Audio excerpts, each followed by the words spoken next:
오늘을 사랑하는 묵상 시간입니다. 오늘 본문 말씀 요한복음 43장과 44절입니다.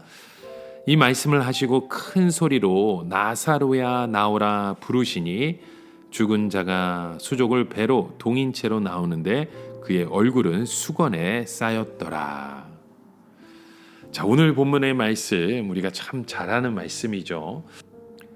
예수님께서는 죽은 나사로의 무덤을 열어놓게 하셨습니다. 아마 무덤 밖까지 시체의 썩은 냄새가 났는지도 모르겠습니다. 모두 인상을 찡그리면서 도대체 예수님이 어떤 일을 하시려고 하는가 주시하고 있었겠죠. 그때 예수님께서 큰 소리로 죽은 자의 이름을 부르십니다. 나사로야 나오너라.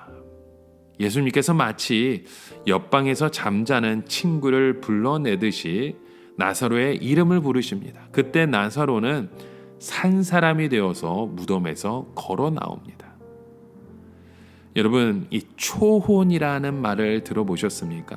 이것은 죽은 자의 영혼을 불러내는 것입니다.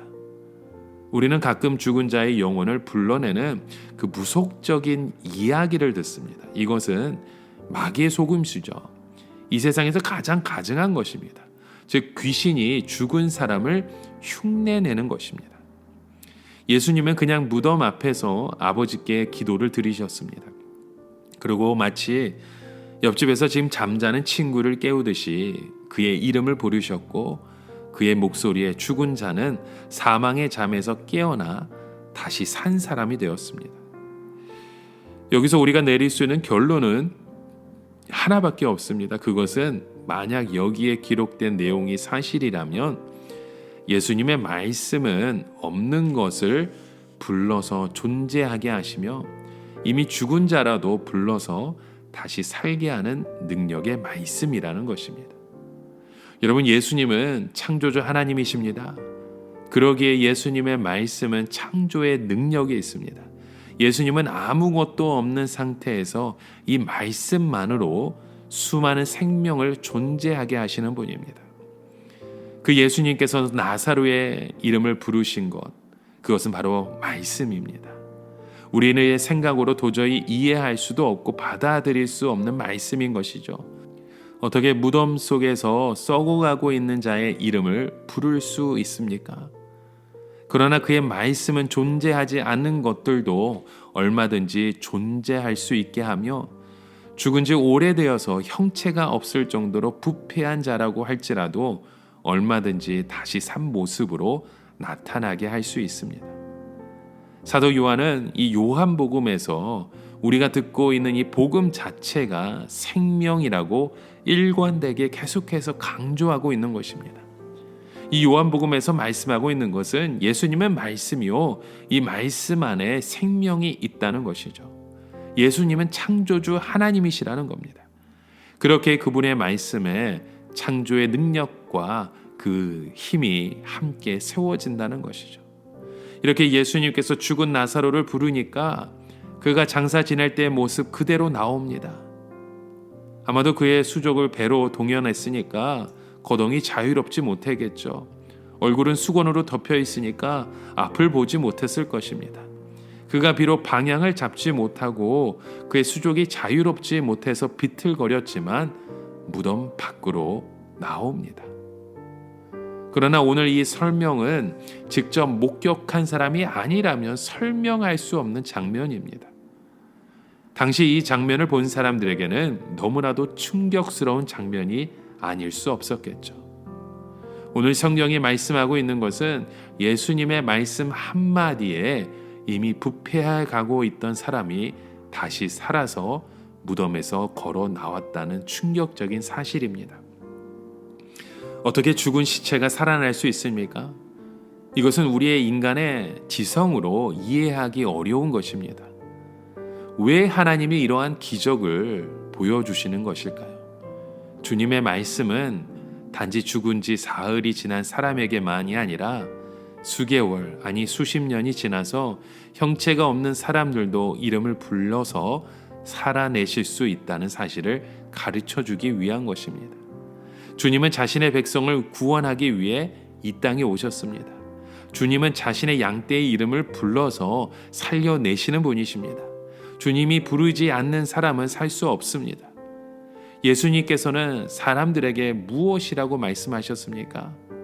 오늘 본문 말씀 44절의 말씀에 보면 풀어 놓아 다니게 하라라는 얘기를 하시죠. 이 말씀이 무슨 뜻입니까? 그가 완전하게 다시 생명을 되찾았다는 뜻입니다.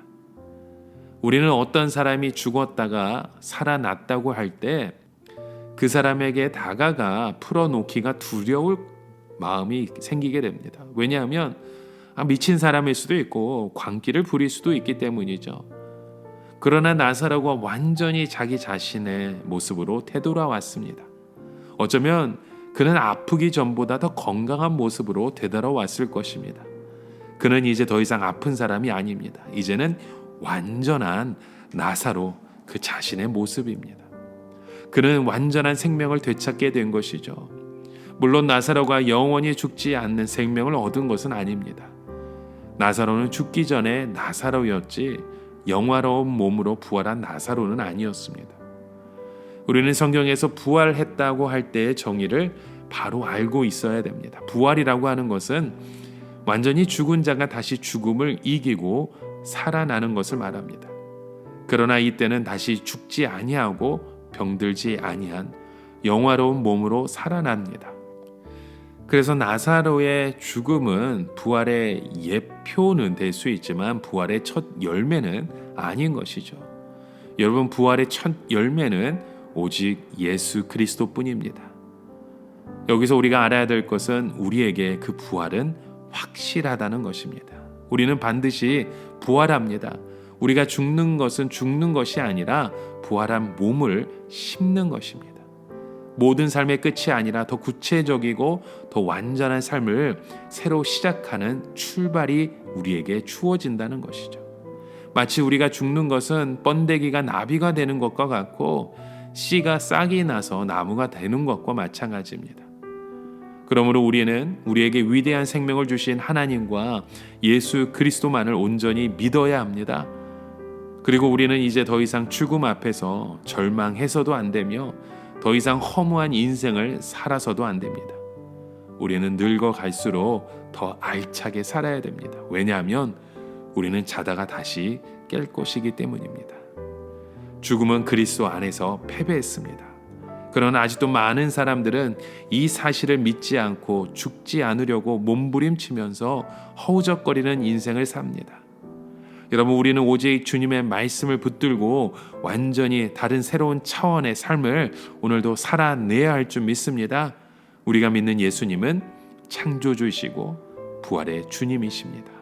그리고 그 하나님은 언제나 우리의 기도를 들어주시는 분이십니다. 그런 믿음을 가지고 오늘 하루도 주님만을 소망하는 저와 여러분 되어주시길 주님의 이름으로 간절히 축원합니다. 하나님 아버지, 오늘 우리의 삶 가운데 오직 주님만을 의지하고 거룩하게 살아가길 다짐합니다. 이제는 더 이상 세상에 집착하는 인생이 아니라 완전히 이 세상에서 자유로운 멋진 인생이 되게 하여 주시옵소서. 예수 그리스도의 이름으로 간절히 기도합니다. 아멘.